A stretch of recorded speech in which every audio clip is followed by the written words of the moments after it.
Alexandra Laboie pour Urban News et ce soir, nous sommes à la scène Le Bourgneuf à Québec pour couvrir la conférence organisée par la Fédération canadienne des contribuables ainsi que Libre Média.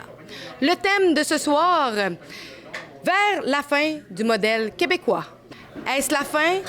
Faut-il faire une réforme? Nous avons eu plusieurs panélistes pour parler justement des problèmes du système québécois. J'ai eu la chance d'avoir avec moi, avant la conférence, certains des panélistes.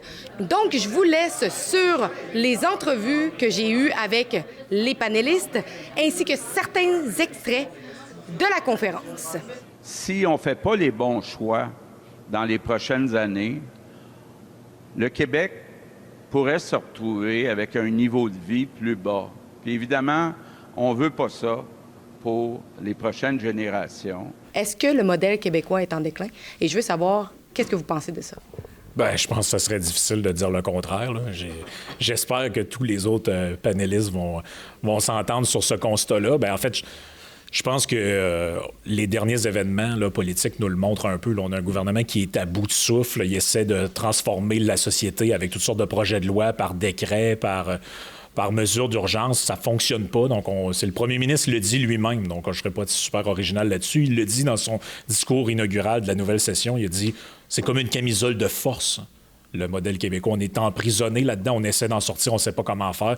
Il va falloir faire des vrais changements pour espérer des solutions à long terme, mais je pense pas que ça va venir d'eux autres. C'est qu'en réalité, le roman qu'on s'est inventé, notre roman national de la Révolution tranquille, c'est en gros l'inverse de la réalité. C'est-à-dire que la période avant 1960, on rattrapait notre écart de richesse avec les autres. Et est arrivé le gouvernement libéral, Jean Lesage, on nationalise l'éducation, les hôpitaux, Hydro-Québec, par plusieurs phases successives. Et c'est ça qui a freiné, en réalité, l'élan du peuple québécois à ce moment-là. C'est ça qui... on voyait ça comme un espèce de moment d'épiphanie, de libération collective. Et c'était probablement bien intentionné par les gens qui ont piloté ça.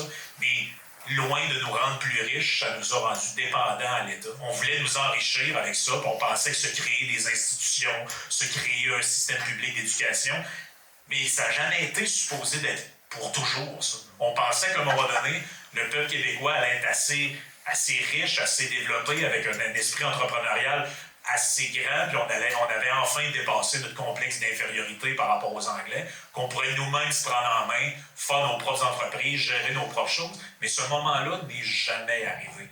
En fait, ce qu'on a observé, c'est une lente dégradation de la société civile. Oui, bien disons, c'est un thème assez large. On constate effectivement que le Québec connaît actuellement une période, disons, peu glorieuse de son histoire. On va essayer d'expliquer pourquoi. Et les quatre intervenants, moi je suis animateur, je pense s'entendre là-dessus. Le rôle de l'État n'a pas été très bénéfique, effectivement, dans les 20, 30, 40 dernières années. Donc, le Québec est prisonnier d'un étatisme qui étouffe la société civile. La société civile a peine à s'exprimer à travers ça. Et sur le plan économique, bien là, ça commence à être très, très visible, très... on le voit, là, le mur est économique. Et donc, tout ce qui concerne l'idéologie, bon, des choses un peu plus abstraites pour le commun des mortels, mais la facture d'épicerie à la fin du mois, ça, c'est quelque chose de très concret. Et on voit que sur le plan économique également, on a atteint, un point de non-retour, si je peux dire. Donc, on a tous compris, le modèle québécois, on ne l'a pas défini, mais c'est l'intervention de l'État, finalement, dans tous les domaines, au nom du bien-être et de l'épanouissement. Oui, bien écoutez, aujourd'hui, on est réunis quand même plusieurs bons panélistes, en fait, pour avoir une bonne discussion ouverte avec plusieurs participants sur à quel point le système québécois qu'on connaît depuis plusieurs décennies est soutenable ou pas. Je vous avertis d'avance qu'il y a des bonnes chances que les conclusions nous amènent à dire qu'effectivement, le système tel qu'on le connaît n'est pas soutenable. La social-démocratie québécoise a possiblement atteint ses limites. Il y a plusieurs raisons à ça. Il y a notamment par rapport à l'explosion de la fonction publique, par rapport à la perte de contrôle sur les finances publiques, l'accumulation d'organismes et de tous les dédales administratifs, tous les règlements qui ont été ajoutés au cours des dernières années qui gangrènent essentiellement la capacité du Québec à s'extirper, à prospérer. Donc, essentiellement, oui, on va essayer de voir de tous les angles différents comment est-ce que le système québécois peut être sauvé, si c'est le cas, ou sinon comment il peut être amélioré pour les générations de contribuables actuels et futurs. C'est quoi la Fédération canadienne des contribuables? Écoutez, on a un motto très clair, on veut moins d'impôts, moins de gaspillage puis un gouvernement plus responsable. Quoi qu'on met la barre assez haute, on s'entend. Et là, vu qu'on est presque 8 ans après l'élection de la CAQ, donc de François Legault en 2018, je me permets de rappeler que ce parti-là, initialement, promettait en fait de sauver le modèle québécois. On parlait entre autres d'avoir un gouvernement plus proche de la population, d'avoir essentiellement moins de taxes, moins d'impôts. On avait aussi un gouvernement moins lourd. On parlait de réduire l'appareil gouvernemental de 5000 fonctionnaires, développer des ressources naturelles et même, cerise sur le sundae, on promettait qu'après 4 ans, vous auriez accès à un médecin à l'urgence après 90 minutes d'attente. Bien, est-ce que c'est la fin? Je pense que c'est peut-être le début de la fin. On commence à voir des cracks quand même assez évidentes dans la fondation de cet édifice qui est le modèle québécois. Puis c'est très d'actualité, la conférence, parce qu'on voit actuellement avec ce qui se passe avec les médecins, je pense que c'est un exemple typique d'un contrôle étatique centralisé sur une ressource qui, normalement, dans le reste du monde, a quand même plus de compétition, plus de marché pour gérer et allouer des services comme ça. Et dans le cas du Québec, bien, comme c'est le cas aussi pour d'autres services, comme ne serait-ce que des choses très triviales comme la distribution d'alcool, on a décidé de centraliser ça à travers des monopoles étatiques. Donc, on commence à voir la limite de ça. Là. Premièrement, des limites budgétaires, mais aussi des limites organisationnelles. Donc, le budget de la santé, en l'espace de 10 ans, je pense, va facilement doubler. Donc, c'est pas une question d'argent, c'est une question de modèle, de modèle de gestion en tant que tel, qui est littéralement déficient parce que c'est immense et ça peut tout simplement pas être géré de façon centralisée. La fin du modèle québécois. Point d'interrogation. Il y a un mot... Oui, point d'interrogation. Il y a un mot de trop. Vert. Yes! Il y a un mot de trop, c'est vert. Nous assistons, depuis, moi, je te dirais, bonne dizaine d'années, à la fin du modèle québécois. Le syndicalisme ici, c'est pas juste un mouvement de protection des conditions de travail des employés, là, on l'a compris. Là. C'est vraiment un organisme qui co-gouverne. Il co-gouverne le Québec. Je suis assez d'accord avec Joanne sur le fait qu'on atteint, je pense, la fin de ce modèle-là. Par contre, la fin, ça peut durer longtemps. Je prends souvent l'exemple, par exemple, de l'Argentine. Vous avez vu maintenant qu'il y a une espèce d'héros qui est arrivé avec une chainsaw et un côte de cuir. Il y a quand même eu 100 ans à différentes époques, là, de déclin. Donc, un pays, une société, ça peut décliner longtemps. Toutes les républiques soviétiques vivaient dans une espèce de circuit fermé avec une réalité qui était propre à eux. Bien, le Québec, c'est un peu ça aussi. Vous allez dire que c'est exagéré, là, mais on a nos médias, il y a la barrière linguistique, il y a des dogmes qu'on ne peut pas questionner. Mais au final, quand tu regardes, par exemple, le système de santé, je pense que c'est l'exemple parfait. Apparemment, en fait, puis ça dépasse même le Québec parce que c'est aussi le sujet qui rassemble les Canadiens anglais. Quand tu demandes qu'est-ce qui fait de vous un Canadien, c'est le système public, le système universel public. Et quand tu regardes dans le reste de la planète, je ne suis pas un expert de la santé, il n'y a personne qui copie ce modèle-là. Ça se définit à partir du système de santé. On se définit à partir de quelque chose qui est une espèce d'utopie, comme c'était le cas avec le communisme dans les républiques soviétiques. Qu'est-ce qui nuit le plus à faire évoluer le modèle québécois vers quelque chose qui est fonctionnel? Bien, moi, je pense que c'est le rôle de l'État, c'est l'engagement de l'État, c'est le gros problème. On est passé d'une vision des années 60 de l'État qui devait être un instrument temporaire pour permettre aux Canadiens français, aux Québécois, de prendre un peu, de devenir maître chez nous. Donc, on utilise les leviers de l'État pour permettre aux francophones d'être propriétaires d'entreprises, de démarrer des grands projets, mais finalement, on s'aperçoit aujourd'hui que c'est devenu justement ça. C'est plus l'État n'est plus un instrument de libération, c'est un instrument d'oppression. Donc, qui a investi maintenant toutes les sphères, même de la vie privée. Donc, on veut dire aux gens quel type de voiture ils doivent conduire, quel type de comportement ils doivent avoir, comment les enfants devraient utiliser ou pas un téléphone à l'école. Donc, je pense que c'est ça, là, c'est le nœud de l'affaire, c'est vraiment le rôle de l'État. Toutes les lois qu'on se dote, là, on devrait se dire, à chaque 5 ans, il faut les revoter. Et ça, ce que ça ferait, là, c'est qu'un moment donné, on arrêterait d'avoir un agenda législatif bourré de projets de loi complètement farfelus sur maintenant on va permettre à des triporteurs d'aller sur des pistes cyclables, ce genre de... C'est des vrais projets de loi qui ont existé en passant. Si on veut pas que le gouvernement devienne encrouté à jamais, il faut mettre de l'avant ce genre d'idées-là. On savait déjà dès 2018, avant que la CAQ arrive au pouvoir, que le modèle québécois avait plusieurs problématiques. On savait qu'on avait des déficits structurels, on savait qu'on avait une fonction publique hors de contrôle et qu'on avait aussi beaucoup de pertes au niveau des montants d'argent qui sont trop souvent dilapidés par le gouvernement à travers des subventions aux entreprises. Bref, ce modèle-là d'interventionnisme avait déjà atteint pas mal ses limites en 2018. On espérait que la CAQ amène des solutions justement pour réformer ce modèle-là, pour essayer de l'améliorer, ne serait-ce que... Puis on se rappelle des fameuses promesses à l'époque. On voulait réduire l'appareil bureaucratique, couper pas loin de 5 000 fonctionnaires, mettre vraiment le gouvernement plus proche des gens. On parlait aussi... On se rappelle aussi que la CAQ avait dans son ADN un peu de l'ADQ, qui s'attaquait au BS corporatif à l'époque, ou les subventions aux entreprises. C'était un peu dans le discours de la CAQ à l'époque, et finalement, on fait un bilan aujourd'hui, 7 ans, presque 8 ans plus tard, en fin de régime, et on constate que non seulement rien de ça a été amélioré, mais que les mêmes problèmes qu'on voyait en 2018 sont encore plus évidents. Donc, comment est-ce qu'on peut sauver ça? Bien, c'est justement de faire ce qui aurait dû être fait il y a plusieurs années. Puis, mais il y a un exercice qui est fait actuellement par, faut le donner au gouvernement, par la présidente du Conseil du Trésor, ma France-Hélène Duranceau, qui en ce moment essaie de réviser les dépenses du gouvernement et les effectifs. C'est un effort qui est considérable, qui est bien reçu. On applaudit ça. Malheureusement, ça arrive beaucoup trop tard. Ça aurait dû être fait il y a plusieurs années. Donc, on ne peut pas se permettre d'avoir un système toujours à bout de souffle, qu'on essaie de sauver à travers des réformes qu'on fait à la dernière minute ou des comités comme ça. Il faut que ce soit un travail permanent et continuel. Je vais demander à Nicolas Gagnon ce qu'il pense du virage à droite de la CAQ. C'est bizarre à dire comme ça, mais c'est le virage qu'on espérait en 2018. Je veux dire, quand la CAQ s'est présentée, en fait, le monde pensait que c'était un parti de droite. Je vais toujours me rappeler aussi de la fois où est-ce que François Legault s'était fait associer à Donald Trump, puis il avait comme apprécié la comparaison. Oui, donc, on est rendu très loin de ça, mais... Bien, je pense que la base, c'est vrai partout en Occident, c'est le biais anti-marché. On pense que quand on parle de marché, quand on parle de compétition, on parle de « Ah, il va y avoir un monopole et finalement, des gens vont s'enrichir ». En fait, c'est précisément le contraire. On a un monopole étatique et les conséquences de ça, c'est qu'il y a une absence de service. Donc, les gens payent toute leur vie pour une assurance santé et l'assureur ne peut pas livrer les services. Ça, en tant que tel, vous voyez dans les groupes Facebook, les gens se plaignent d'avoir eu une poutine froide ou d'avoir eu leur pizza à 30 minutes trop tard, mais pour des choses qui prennent la moitié de la facture, la moitié des dépenses, de la famille moyenne canadienne, c'est les taxes et les impôts. Donc, ça devrait être votre première priorité, c'est de vous assurer que les services publics que vous recevez ou que vous ne recevez pas, bien, c'est quand même à la hauteur de ce qu'on paye. Les incitatifs qui ne sont pas présents pour que ça fonctionne. C'est la même chose dans... on a 5 000 employés à la Société de l'assurance automobile du Québec. C'est quand même, je pense qu'il y a moins d'employés chez OpenAI. Là. Donc, c'est quand même incroyable. Donc, moi, ce que je dénonce souvent, dans les différentes interventions, c'est l'absence, puis je pense que Frank en a parlé, c'est l'absence totale de société civile au Québec.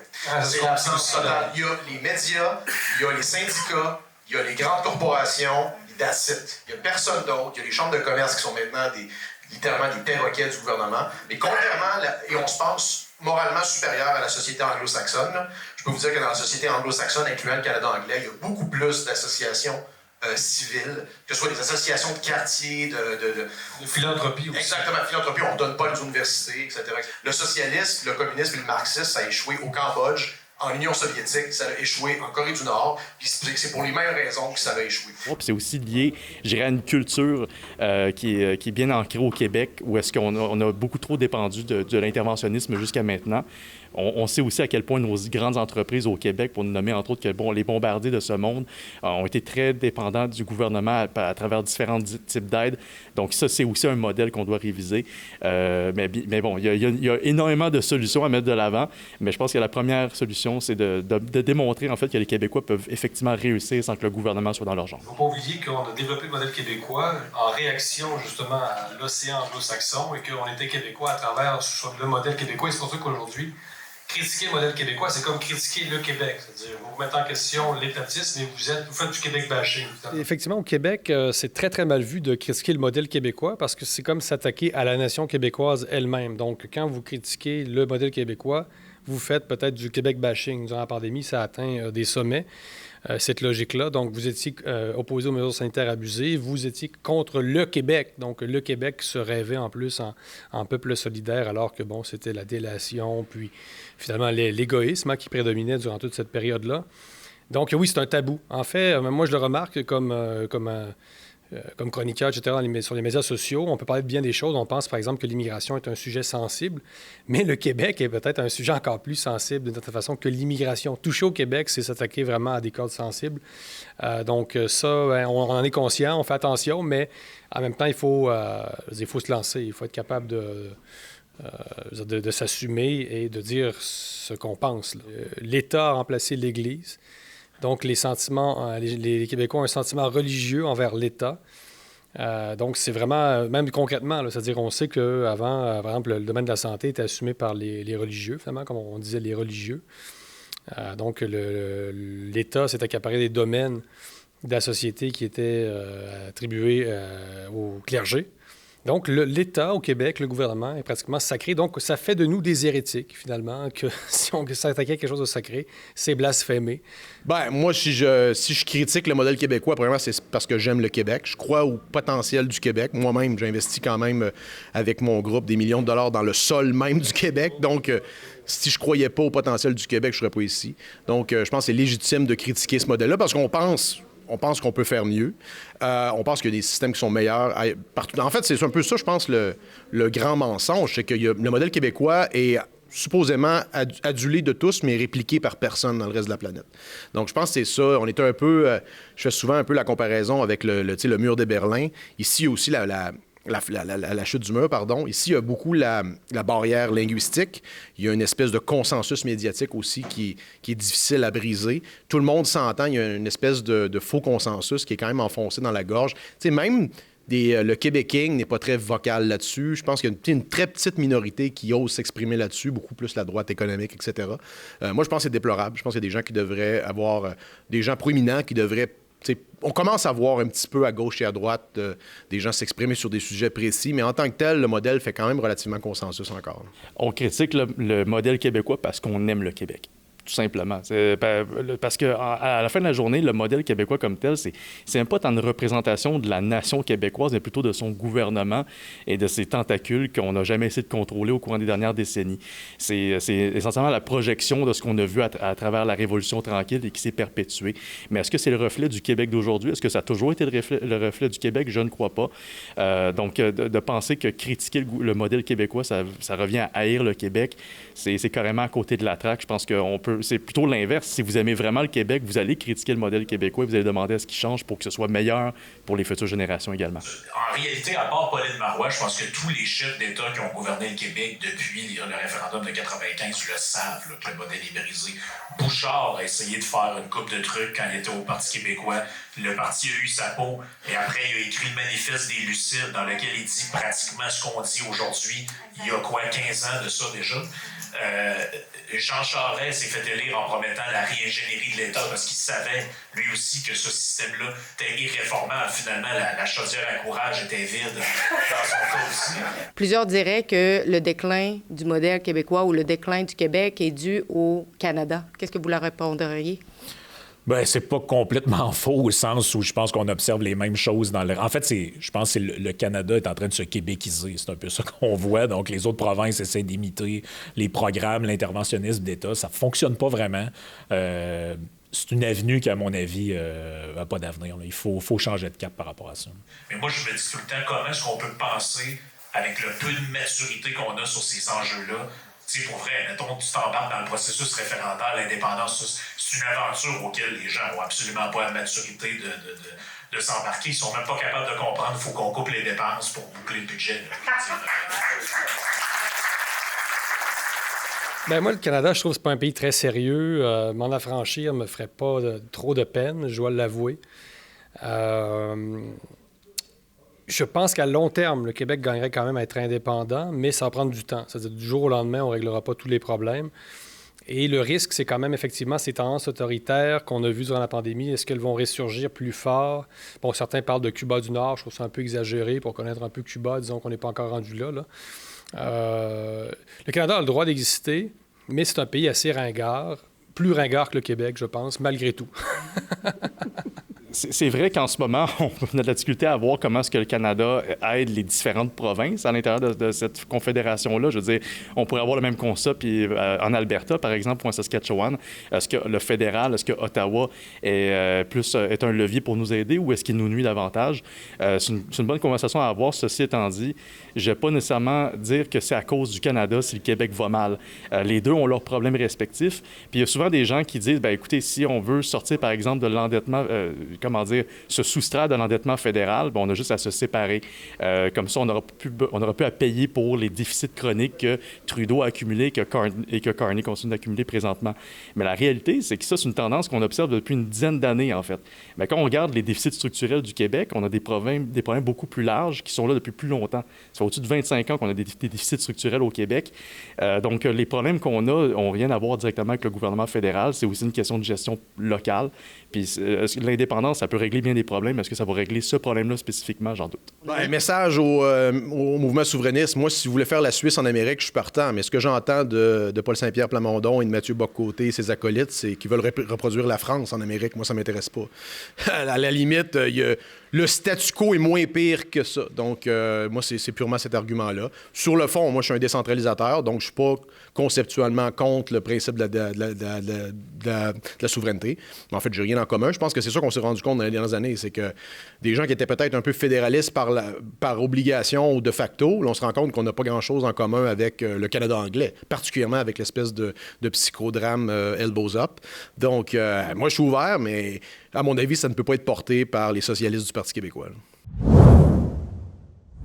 Comme vous savez, Rebelle News ne reçoit aucun argent du gouvernement. Si vous voulez nous soutenir, vous pouvez faire un don via rebelfieldreports.com. Donc, je répète, rebelfieldreports.com. Et merci en avance de soutenir notre journalisme indépendant.